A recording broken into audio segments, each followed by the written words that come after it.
Penelusuran kami ke beberapa pasar di ibu kota mendapatkan hasil bahwa tahu-tahu yang kami beli terbukti positif mengandung formalin.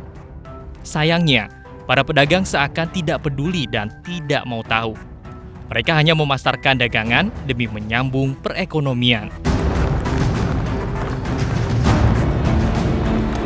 Menurut informasi yang didapatkan dari salah satu pedagang, tim iNews Files mencoba untuk menelusuri salah satu pabrik tahu yang menjadi pemasok tahu ke beberapa pasar besar di wilayah Jakarta.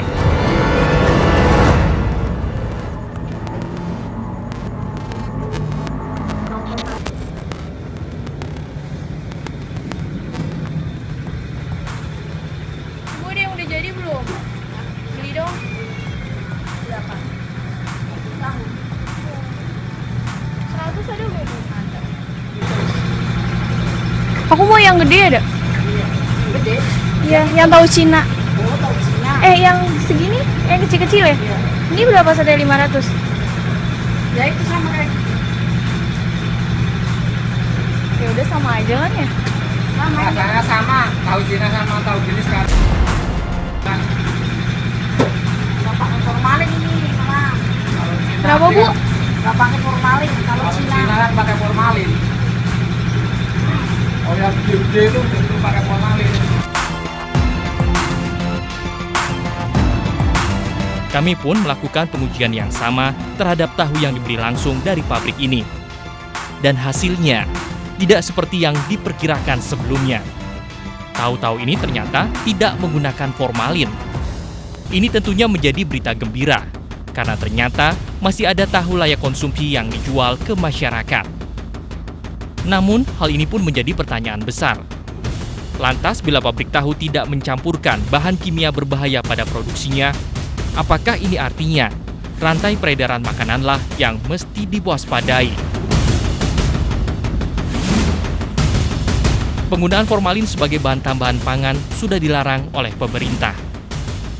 Iya, jadi zat formalin ini mengikat saluran nafas, kemudian dia bereaksi di dalam tubuh, masuk ke dalam lambung. Nah, di dalam lambung di sini dia bereaksi. Kemudian kalau dia menyebabkan karsinogenik, zat karsinogenik dalam waktu yang cukup lama, dia tertumpuk di dalam tubuh, tidak bisa dimetabolisme, mematikan sel-sel dalam tubuh, sehingga dia dengan bebasnya mengambil semua zat-zat yang masuk ke dalam tubuh sehingga menjadi zat karsinogenik. Ya, zat karsinogenik adalah zat penyebab kanker. Ini artinya, dalam jangka panjang, formalin pada tubuh seseorang bisa sangat berbahaya. Formalin sendiri merupakan larutan tidak berwarna, memiliki bau menusuk dan mudah larut di dalam air. Formalin biasanya digunakan sebagai desinfektan, pengawet mayat, pengawet pada kosmetik, dan beberapa produk farmasi. Sangat disayangkan, demi menghindari kebusukan pada makanan, ada oknum yang menggunakan bahan kimia berbahaya demi meraup keuntungan. Padahal masih banyak cara alami yang bisa dipilih untuk mengawetkan makanan. Ya, jadi dalam penelitian saya meneliti bahwa air perasan atau ekstrak dari lengkuas merah ini bisa mengawetkan perendaman tahu. Jadi tahu direndam dengan larutan jahe merah tersebut, ditambahkan dengan garam, ini sudah cukup mengawetkan tahu yang direndam di dalam ekstrak jahe merah tersebut, dicampur dengan garam sehingga mencapai 5-6 hari. Sayangnya tidak adanya sanksi yang tegas untuk produsen dan pengecer membuat kecurangan seperti ini kembali berulang. Bisa juga kita jerat, tetapi kita lihat sisi-sisi daripada skim penerapan law enforcement itu sendiri, gitu ya. Jadi efek jerat itu kan tidak harus selalu dihukum berat. Ada sisi edukasi yang memang bisa kita tumbuhkan.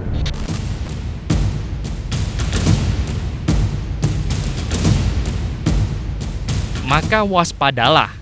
Konsumen harus lebih pintar dan bersikap kritis. Teliti ciri tahu yang berformalin dan yang tidak. Sangat mudah sekali dikenali. Jadi tahu yang menggunakan formalin ini teksturnya sangat kenyal. Jadi permukaannya kasar. kalau kita pegang dia tidak boyor, istilahnya tidak lembek.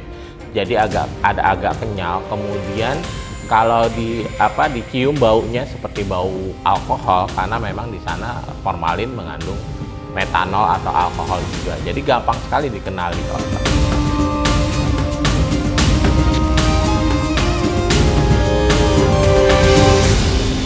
Meskipun formalin tidak bisa dihilangkan dari dalam tubuh, mengkonsumsi banyak sayur dan buah setidaknya bisa mengurangi dampak yang ditimbulkan karena sayur dan buah memiliki banyak zat yang bersifat antioksidan.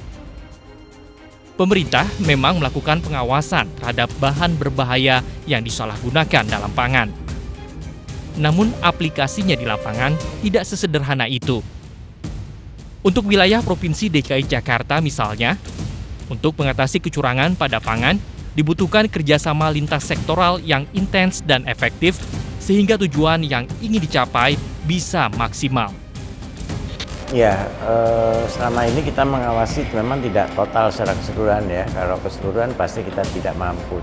Jadi Dinas Kesehatan itu cuma bisa menentukan ini berbahaya atau ini tidak berbahaya. Sedangkan untuk pedagangnya itu pasti harusnya Dinas UKM yang bisa melakukan satu hukuman ataupun apa. Dan untuk hukuman itu tentunya Satpol PP yang harus ikut campur dalam hal ini. Makanya saya bilang kalau cuma Dinas Kesehatan saja suruh menyelesaikan ini, tentu kami juga tidak akan bisa.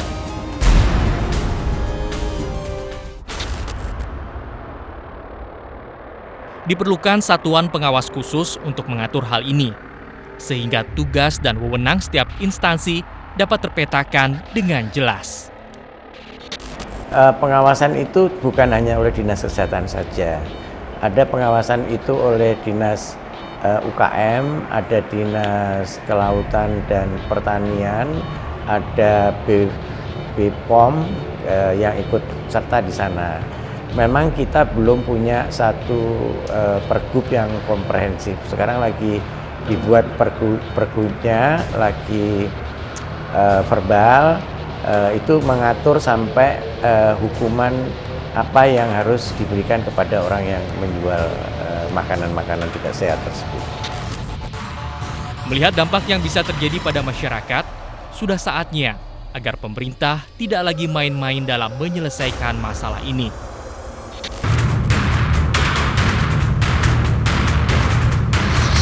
Tentu saja, pemerintah harus bergerak secepat mungkin, karena selama pemerintah masih menyusun dan menunggu waktu diterbitkannya sebuah peraturan baru, maka selama itu pula zat berbahaya seperti formalin akan terus digunakan dalam pangan. Jadi, jangan bilang pemerintah tidak tahu, karena kami sudah memberitahukannya.